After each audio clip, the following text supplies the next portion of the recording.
और आइए फटाफट खबरों के बाद खबरें अब विस्तार से देख लेते हैं। देश में चल रहे मंदिर मस्जिद विवाद के बीच आज से उत्तर प्रदेश के सहारनपुर जिले के देवबंद में जमीयत उलेमाए हिंद की 2 दिन की बैठक शुरू हुई है और बैठक में जमीयत उलेमाए हिंद के अध्यक्ष मौलाना मदनी भावुक हो गए और कहा कि अपने ही देश में मुसलमान अजनबी जैसा महसूस कर रहे हैं। तुम हमारे बड़ों को गालियां दोगे, बेइज्जत करोगे, तो हम तुम्हारे बड़ों को बेइज्जत करेंगे, गालियां देंगे। ये हर आदमी कर सकता है, लेकिन मुसलमान नहीं कर सकता। अपनी ही बस्ती में हमसे अपनी ही बस्ती के लोग पूछते हैं कौन सी बस्ती के हो, क्या नाम है। अजनबी बना दिया, अखंड भारत बनाने की बात करते हैं और मुल्क के मुसलमानों का रास्ता चलना दुश्वार कर दिया। देवबंद में जमीयत उलेमाए हिंद के अधिवेशन में जब राष्ट्रीय अध्यक्ष मौलाना मदनी मंच पर आए तो बोलते बोलते भावुक हो गए। भरा रहता था घर जिनसे, वो याद आते हैं घर वाले, जो घर को घर गए खाली, वो मेहमान याद आते हैं। तो मैं अपने दिल में सोच रहा था,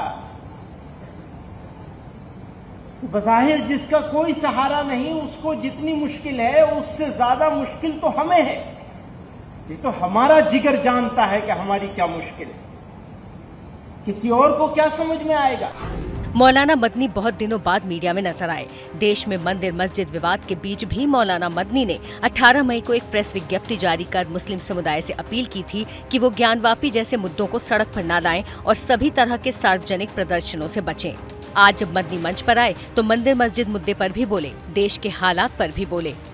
जरूरत पड़ेगी तो दार और रसन को आबाद करेंगे इंशाअल्लाह, और ये किसी और के फैसले से नहीं होगा। और जमात के फैसले के बाद कदम पीछे नहीं हटेगा। उनका भी एक वक्त आएगा, इंसानों का भी एक वक्त आएगा, जाना ही पड़ेगा। जात सिर्फ अल्लाह की बाकी रहेगी। ज्ञानवापी मामले पर लगातार बयानबाजी कर रहे AIMIM चीफ असदुद्दीन ओवैसी का मदनी ने नाम तो नहीं लिया, लेकिन इशारों ही इशारों में उनके खिलाफ मोर्चा जरूर खोला। तो वो बहुत छोटी अकलियत थे, आज वो जरा ज्यादा नजर आ रहे हैं, विजिबल हो गए।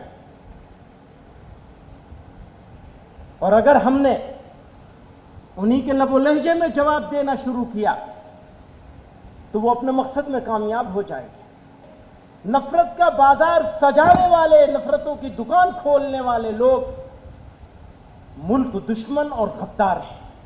वो मुल्क दुश्मनों के एजेंट हैं और नफरत का जवाब कभी नफरत से नहीं हो सकता। शनिवार को देवबंद में मंदिर मस्जिद ज्ञानवापी जैसे अहम मुद्दों पर चर्चा के लिए 2 दिन का सम्मेलन बुलाया गया है। जमीयत की एक बैठक जो बुलाई गई है, इसमें कुछ चीज़ें सामने रखी जाएंगी, उसके बाद कुछ प्रस्ताव पास किए जाएंगे और ये प्रस्ताव कुछ ऐसे निकल कर आएंगे कि भाईचारा आपस में बढ़े, शांति का मैसेज जाए। इसके अलावा किसी तरह की कोई बात यहाँ से निकल कर बाहर नहीं जानी चाहिए। कैमरा राजेंद्र सिंह के साथ दीपक सिंह रावत, ABP न्यूज़, देवबंद। तो अब बड़ा सवाल यही है कि आखिर मौलाना मदनी को ऐसा बयान देना ही क्यों पड़ा और जमीयत की बैठक में और क्या क्या हुआ, ये बताने के लिए हमारे साथ हमारे सहयोगी देवबंद से संवाददाता दीपक रावत जुड़ गए हैं और साथ ही पंकज झा हमारे साथ जुड़ेंगे, जो कि इन तमाम बयानों के हमें मतलब समझाएंगे। सबसे पहले बात कर लेते हैं दीपक से। दीपक, आज की बैठक में क्या क्या हुआ? 2 दिन की बैठक की आज से शुरुआत हो चली है। आज मौलाना मदनी ने कई बातों का जिक्र किया।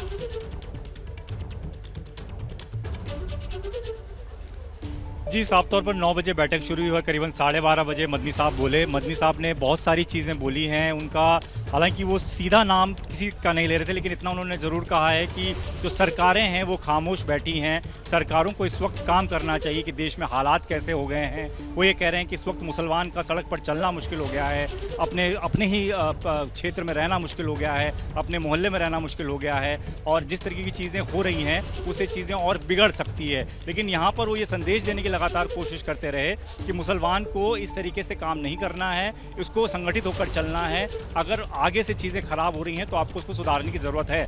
आप शांति का संदेश आगे भेजते रहिए। अगर आपको जेल भी जाना पड़े तो आप जेल जाने के लिए तैयार रहिए। जेल को भरिए, ये भी उन्होंने साफ तौर पर कहा है, लेकिन आपको संयम बरतना होगा। कई सारे कटाक्ष उन्होंने अपनी तरफ से कहे कि इस वक्त जब हम बाकी चीज़ों में तरक्की कर सकते हैं, हम तरक्की की राह पर चल भी रहे हैं, तो उसमें फिर इन सब चीज़ों का क्यों विवाद उत्पन्न होता रहा है और क्यों इन सब चीज़ों को हम बढ़ावा देते हैं। तो मदनी साहब पूरे अपने जो भाषण उन्होंने दिया, करीबन आधे घंटे का उन्होंने भाषण दिया, जिसमें उन्होंने लगातार मुसलमानों की बात करी। उन्होंने ये कहा कि जो विवाद चल रहा है उस पर अगर अभी रोक नहीं लगी तो हालात खराब हो जाएंगे। तो अभी इस पर फिलहाल जो अधिवेशन चल रहा है इसमें कुछ प्रस्ताव आने हैं। ये भी कहा जा रहा है कि ज्ञानवापी मस्जिद और जो मंदिर मस्जिद विवाद चल रहे हैं उसको लेकर भी यहाँ पर प्रस्ताव रखा जाएगा, उसे पास किया जाएगा। फिलहाल सबकी नज़र उसी में ही है कि उस प्रस्ताव में क्या क्या शामिल किया जाता है, उसे कैसे पास किया जाता है। बिल्कुल, तो अभी भी अधिवेशन चल रहा है और अभी भी प्रस्ताव बनाए जा रहे हैं। इन प्रस्तावों में आगे क्या आता है ये देखना होगा। दीपक, आप हमारे साथ बने रहिए। हमारे सहयोगी पंकज झा भी हमारे साथ लगातार जुड़े हुए हैं। पंकज जी, इस आधे घंटे के भाषण में मौलाना मदनी के आंसू और आक्रोश दोनों नजर आया। इन तमाम बयानों के क्या मतलब समझे? देखिए, जो उन्होंने बातें कही हैं उनको अगर आप ठीक से पढ़ें और फिर देखें, और या फिर 10 दिन पहले जो उनके संगठन है जमीयत उलेमा हिंद, जिसका एक फैक्शन को वो लीड कर रहे हैं, दूसरे फैक्शन को अरशद मदनी जो ज़्यादा हार्डलाइनर माने जाते हैं, और महमूद मदनी जिनका प्रभाव गुजरात, महाराष्ट्र और बंगाल में बहुत ज़्यादा है, यूपी में भी है, वो एक तरीके से थोड़े से मॉडरेट और लिबरल माने जाते हैं। और इसीलिए वो कहते हैं कि नफ़रत को नफ़रत नहीं काट सकता है। वो एक रास्ता निकालना चाहते हैं। ये जो तमाम जगहों पर सर्वे की बात कही जा रही है, ताजमहल से लेकर ज्ञानवापी का मसला तक जो उठ गया है, तो वो चाहते हैं कि एक पहल करें। वो ये नहीं चाहते। उन्होंने एक बार प्रेस रिलीज जारी करके भी कहा था कि लोग सड़क पर नहीं उतरे, उकसावे में नहीं आए। एक तरीके का जो माहौल बन रहा है वो चाहते हैं कि दोनों संप्रदायों के बीच में टकराव की स्थिति नहीं हो, और इस टकराव की स्थिति से बचने के लिए वो चेहरा बनकर निकलना चाहते हैं। महमूद मदनी वो ये दिखाना चाहते हैं कि एक उनके पास फार्मूला है जहाँ से शांति और अमन की बात हो सकती है। तो कहीं ना कहीं ये जो दो तरह की बातें की जा रही हैं, असदुद्दीन ओवैसी या फिर अरशद मदनी, उससे अलग हट करके वो एक पीसफुल बात करने की कह रहे हैं अरशद मदनी, अगर उनके बयानों पर आप गौर करें तो। जी पंकज जी, एक और बात कही है जिससे सरकार पर सीधा निशाना नजर आता है कि कोई भी हर जगह टिका नहीं रहता, टिका रहता है तो वो सिर्फ अल्लाह रहता है। तो ऐसे में सरकार पर भी निशाना और असदुद्दीन ओवैसी पर भी निशाना साधा है। जी हाँ, बिल्कुल। उन्होंने नाम नहीं लिया, लेकिन बिना नाम लिए ही इशारों में पूरी बात कह गया। आपने कहा ना, वो भावुक भी हुए, आंसू भी निकले। उनको अपना दर्द, यानी मुस्लिम समाज का दर्द, उसकी पीड़ा, और ये भी कि अगर यही टकराव की स्थिति रही तो नुकसान किसका होगा, वो ये भी बताने से परहेज नहीं करते। यानी बीच का रास्ता निकालने की बात कह रहे हैं महमूद मदनी। ठीक पंकज जी, बहुत धन्यवाद आपका हमारे साथ जुड़ने के लिए, तमाम बातचीत के लिए। दीपक, बहुत शुक्रिया तमाम जानकारी के लिए। इस पर और क्या आगे प्रतिक्रियाएं आती हैं, इस पर लगातार हमारी नजर बनी रहेगी। एक बार फिर स्वागत है आपका, आप देख रहे हैं एबीपी न्यूज। कुछ देर पहले ही मौलाना मदनी यानी कि जमीयत उलेमा हिंद के अध्यक्ष, उन्होंने कई बातें कही। आधे घंटे के भाषण में वो भावुक भी नजर आए और उन्होंने कहा है कि लगातार सरकार की जो चुप्पी है देश के हालात पर, वो अफसोसजनक है। अलग अलग प्रतिक्रियाएं भी अब इस पर सामने आ रही हैं। बता दें कि अभी भी अधिवेशन चल रहा है और मंदिर मस्जिद विवाद के बीच जमीयत उलेमा हिंद की ये बैठक काफी महत्वपूर्ण हो जाती है। 2 दिन की बैठक है, ऐसे में आज की बैठक शुरू हुई और उसमें मौलाना मदनी ने कई बातों का जिक्र किया। इस पर प्रतिक्रिया सामने आई है मोहसिन रजा की। उन्होंने क्या कहा है वो सुनिए।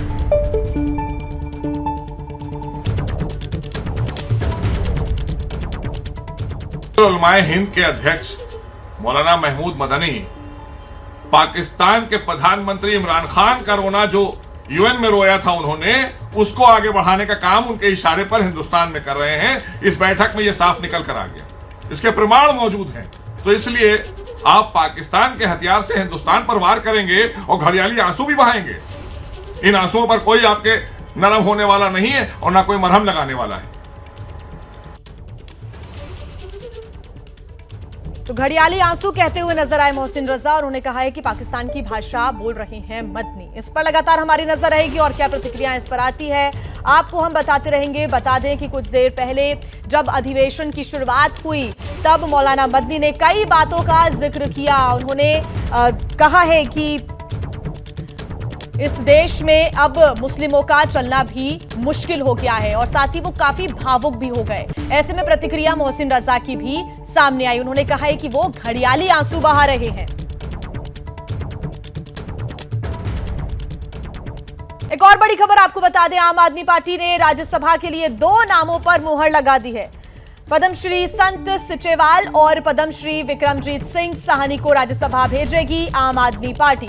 दो नाम तय कर लिए हैं राज्यसभा के उम्मीदवार के तौर पर। आम आदमी पार्टी ने राज्यसभा के लिए दो नामों पर मुहर लगा ली है। पद्मश्री संत सिचेवाल और पद्मश्री विक्रमजीत सिंह साहनी को राज्यसभा आम आदमी पार्टी भेजेगी। तो दो राज्यसभा उम्मीदवारों के नाम आम आदमी पार्टी ने तय कर लिए हैं। पद्मश्री बलबीर सिचेवाल आम आदमी पार्टी के उम्मीदवार और साथ ही पद्मश्री विक्रमजीत सिंह साहनी आम आदमी पार्टी के राज्यसभा के उम्मीदवार होंगे। तो ये दो नाम जिन्हें आम आदमी पार्टी ने राज्यसभा के लिए तय कर लिया है। सुपरस्टार शाहरुख खान के बेटे आर्यन खान की गिरफ्तारी वसूली के लिए की गई थी या ये एक महज पब्लिसिटी स्टंट था? ये सवाल इसलिए उठ रहा है क्योंकि कोर्डियली क्रूज ड्रग्स केस में आर्यन खान को क्लीन चिट मिल गई है और एनसीबी का ऐसा कहना है कि आर्यन से ड्रग्स मिलने का कोई सबूत नहीं मिला है। ऐसे में एनसीबी की जांच और एनसीबी के पूर्व जोनल डायरेक्टर यानी कि समीर वानखेड़े भी अब सवालों के घेरे में घिरते हुए नजर आ रहे हैं।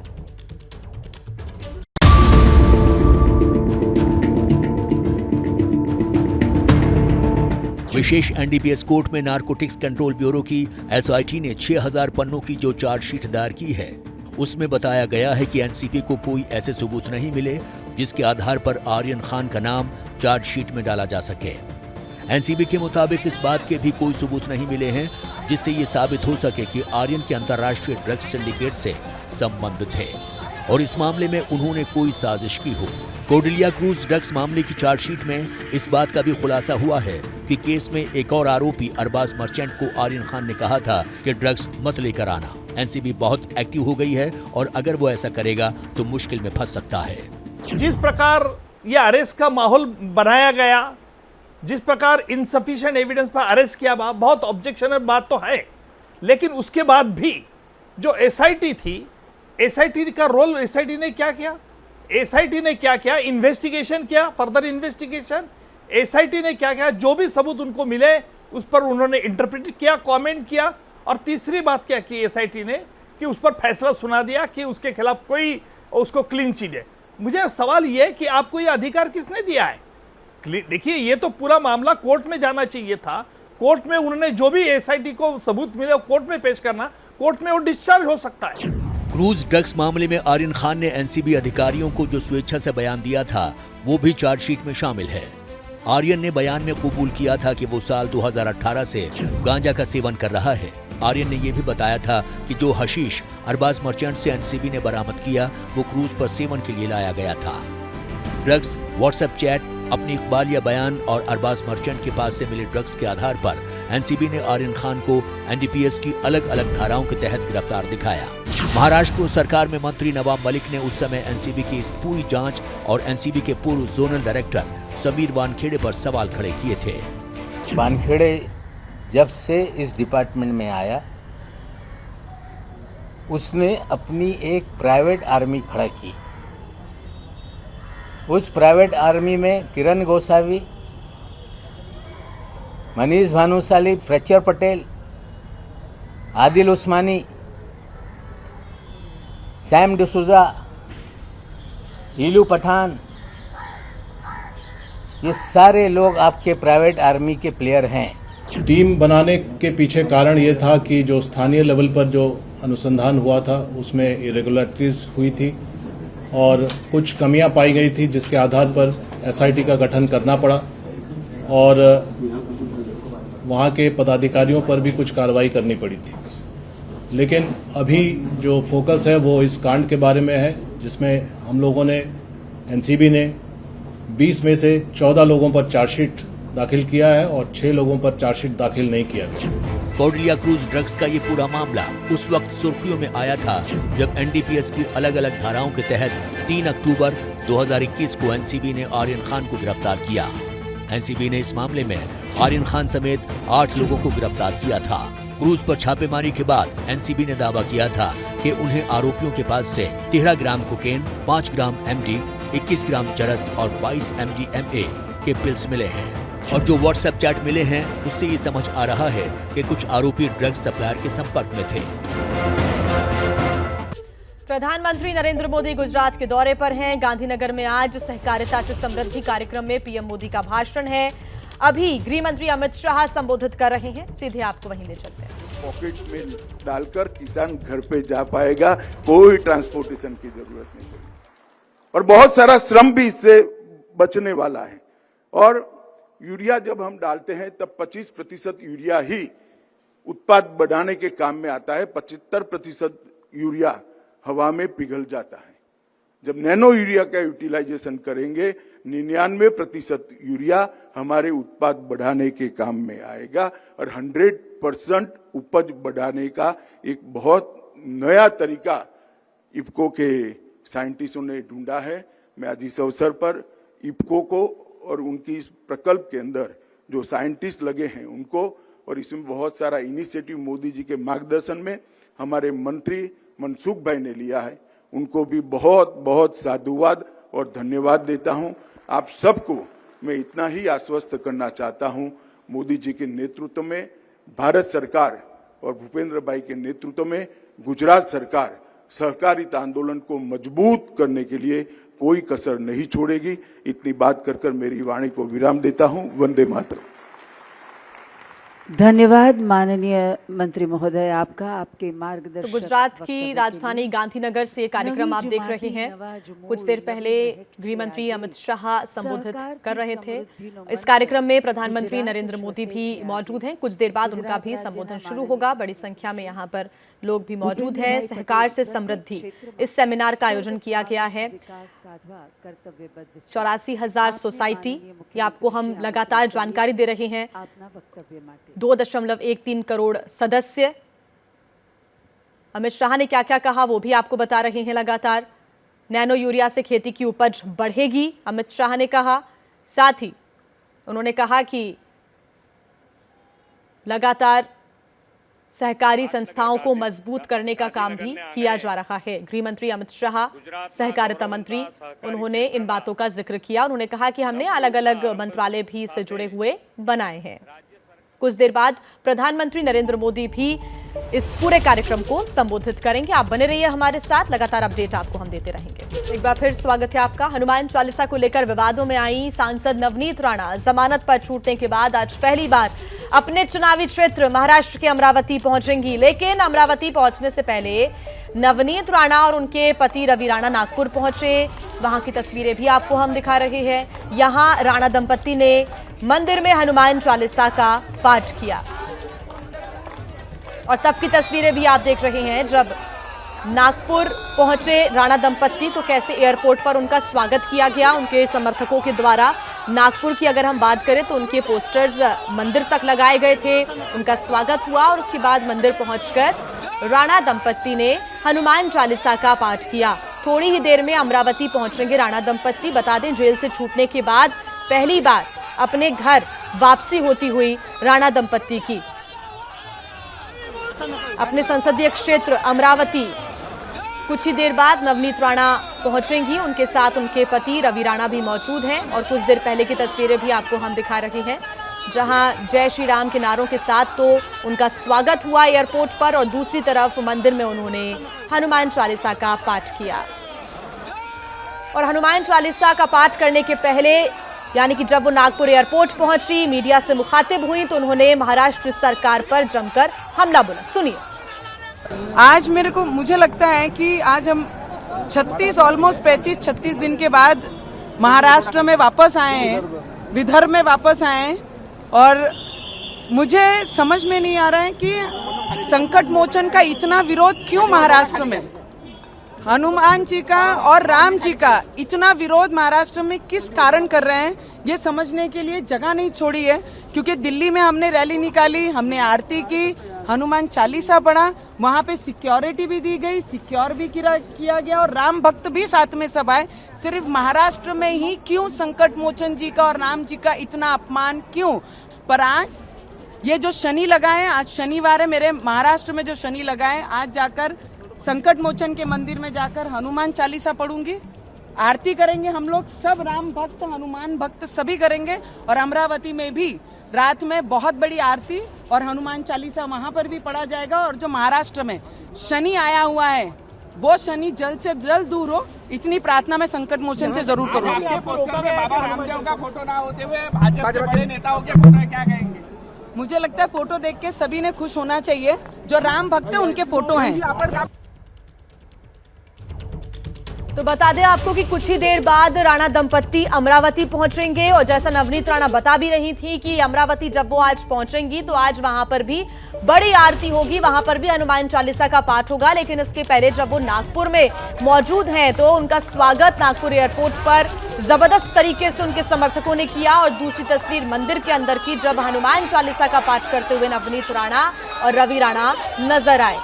नागपुर में पोस्टर्स और बैनर्स के जरिए उनका स्वागत हुआ, हाथ में गदा लेकर। ये तस्वीरें आप देख रहे हैं, उनके समर्थक पहुंचे थे और जय श्री राम के नारों के साथ उनका स्वागत किया गया। थोड़ी ही देर में अमरावती पहुंचेंगी सांसद नवनीत राणा और वो महाराष्ट्र सरकार पर निशाना साधते हुए ये भी कहती नजर आई कि अमरावती में भी एक बड़ी पूजा होगी, बड़ी आरती होगी और हनुमान चालीसा का पाठ भी अमरावती में वो करेंगे।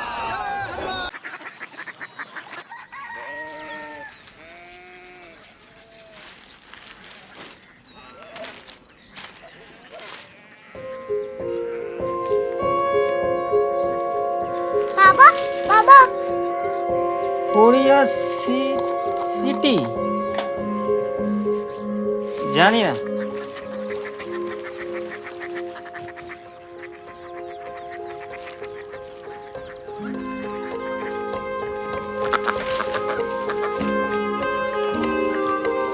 Korea city. हाँ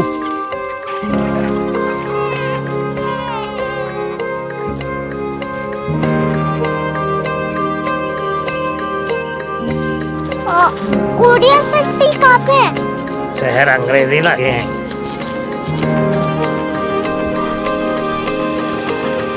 कोरिया सिटी।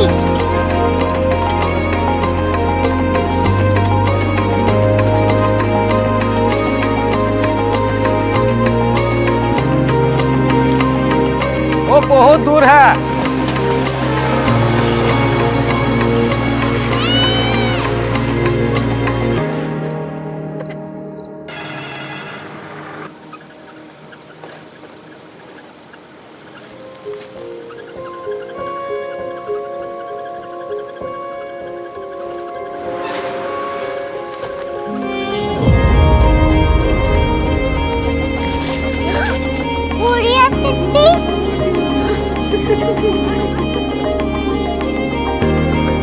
दुनिया को नहीं, कुछ लोग बड़े होते हैं। कोरिया सिटी कहाँ है? प्रोफेसर साहब को पता होगा।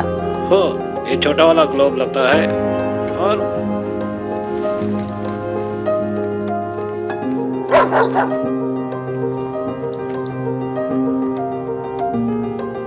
पता नहीं, मेरी बेटी से जाके मिल लो, शायद उसे मालूम हो।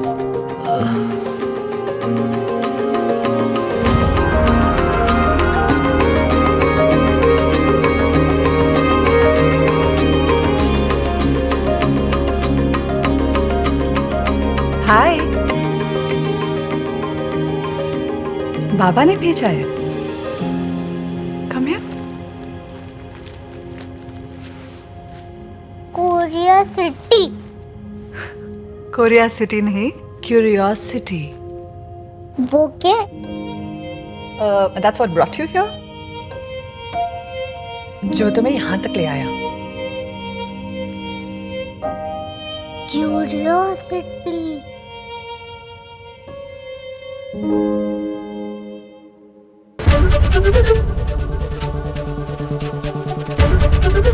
ABP न्यूज आपको रखे आगे।